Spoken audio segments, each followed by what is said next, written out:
আসসালামু আলাইকুম সবাইকে।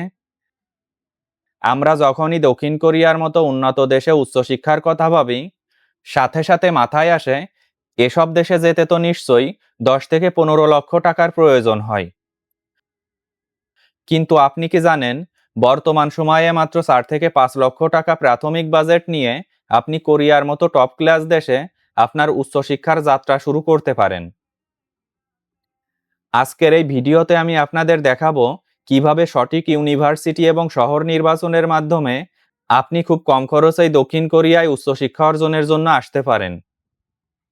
আর তাছাড়া আরও আলোচনা করব পড়াশোনার পাশাপাশি পার্ট টাইম জবে আপনি কি পরিমাণ টাকা ইনকাম করতে পারবেন, এই সকল বিষয় নিয়ে। তো মূল আলোচনা শুরু করি। মূল আলোচনার প্রথমেই কথা বলবো সঠিক ইউনিভার্সিটি নির্বাচন এবং স্কলারশিপের বিষয়ে।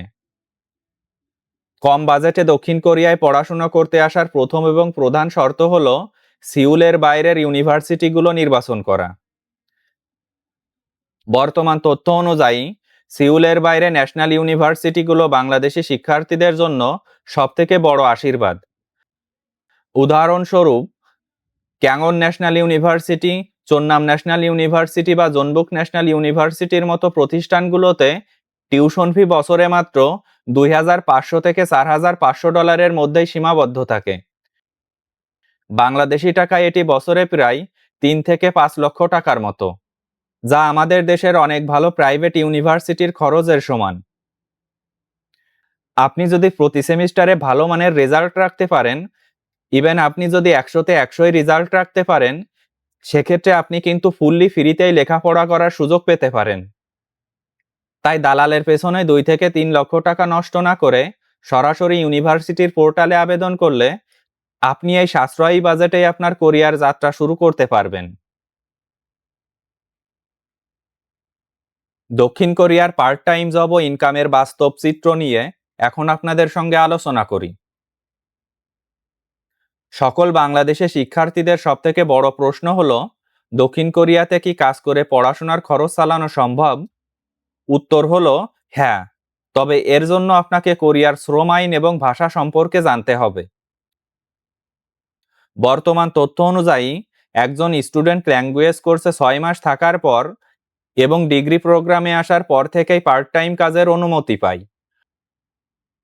সপ্তাহে সাধারণত 20 থেকে 30 ঘন্টা কাজ করার সুযোগ থাকে, যা দিয়ে আপনি প্রতি মাসে মিনিমাম 1 লক্ষ বাংলাদেশি টাকা ইনকাম করতে পারবেন। এই টাকা দিয়ে আপনার থাকার খরচ অনায়াসেই চলে যাবে এবং আপনি পরবর্তী সেমিস্টারের টিউশন ফি জমানোর সুযোগ পাবেন। বিশেষ করে সামার এবং উইন্টার ভ্যাকেশনের সময় যখন ইউনিভার্সিটি বন্ধ থাকে, তখন আপনি চাইলে ফুল টাইম কাজ করতে পারবেন এবং ভালো টাকা সঞ্চয় করতে পারবেন।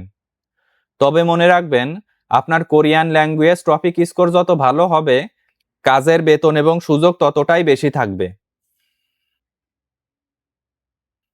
এখন আলোচনা করি একজন স্টুডেন্টের লিভিং কস্টের বিষয়ে।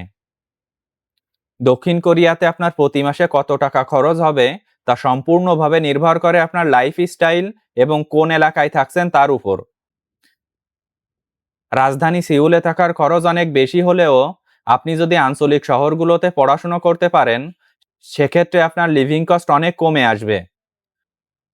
বর্তমান তথ্য অনুযায়ী একজন স্টুডেন্ট যদি ইউনিভার্সিটি ডরমিটরিতে থাকতে পারে, সেক্ষেত্রে খরচ বাবদ $300 যথেষ্ট। আর আপনি যদি বন্ধুদের সাথে শেয়ারিং রুমে থাকতে পারেন, সেক্ষেত্রে খরচ আরও সাশ্রয় করা সম্ভব। খাবারের জন্য প্রতি মাসে $150 যথেষ্ট, যদি আপনি নিজে রান্নাবান্না করেন। এখানে যাতায়াতের জন্য টি-মানি কার্ড ব্যবহার করলে স্টুডেন্টরা বেশ ডিসকাউন্ট পায়, যা আপনার যাতায়াতের খরচকে অনেক কমিয়ে দিবে। এছাড়া ন্যাশনাল হেলথ ইন্স্যুরেন্সের জন্য প্রতি মাসে একটি নির্দিষ্ট বাজেট রাখতে হবে, যা আপনাকে কোরিয়ার উন্নত চিকিৎসা সেবা নিশ্চিত করবে। সামগ্রিকভাবে আপনি যদি একটি হিসেবি হন, তবে 4 থেকে 5 লক্ষ টাকার প্রাথমিক বাজেট দিয়ে দক্ষিণ কোরিয়ায় উচ্চশিক্ষার জন্য আসা সম্ভব। সর্বশেষ আলোচনা করব ভিসা আবেদন এবং ব্যাংক সলভেন্সির বিষয়ে। বর্তমানে দক্ষিণ কোরিয়ার স্টুডেন্ট ভিসার ক্ষেত্রে ব্যাংক সলভেন্সি একটি গুরুত্বপূর্ণ ধাপ হলেও এটি কিন্তু আপনার মূল খরচের অংশ নয়। এম্বাসি সাধারণত $20,000 একটি ব্যাংক স্টেটমেন্ট দেখতে চায়, যা প্রমাণ করে যে দক্ষিণ কোরিয়াতে আপনার পড়ালেখার সামর্থ্য আছে। এই টাকাটি আপনাকে বা আপনার স্পন্সরকে কিছু সময়ের জন্য অ্যাকাউন্টে রাখতে হবে, যা পরে আপনি চাইলে ব্যবহার করতে পারবেন। ভিসার আসল প্রক্রিয়াটি শুরু হয় ইউনিভার্সিটির অফার লেটার সংগ্রহের মাধ্যমে। এরপর আপনার সকল একাডেমিক ডকুমেন্টস শিক্ষা বোর্ড, শিক্ষা মন্ত্রণালয় এবং পররাষ্ট্র মন্ত্রণালয় থেকে সত্যায়িত করিয়ে নিতে হবে। কোরিয়া এম্বাসি এখন ডকুমেন্টস ভেরিফিকেশনের ক্ষেত্রে অনেক বেশি কড়াকড়ি করছে, তাই প্রতিটি ডকুমেন্টস হতে হবে একেবারে অথেন্টিক। আপনি যদি দালালের কাছে না গিয়ে নিজেই ফাইলটি গুছিয়ে জমা দিতে পারেন, তবে এম্বাসি আপনার উপর অনেক বেশি আস্থা রাখবে। সঠিক মোটিভেশন লেটার এবং ফাইন্যান্সিয়াল ডকুমেন্ট জমা দিলে আপনার ভিসা হওয়ার সম্ভাবনা অনেক বেড়ে যাবে।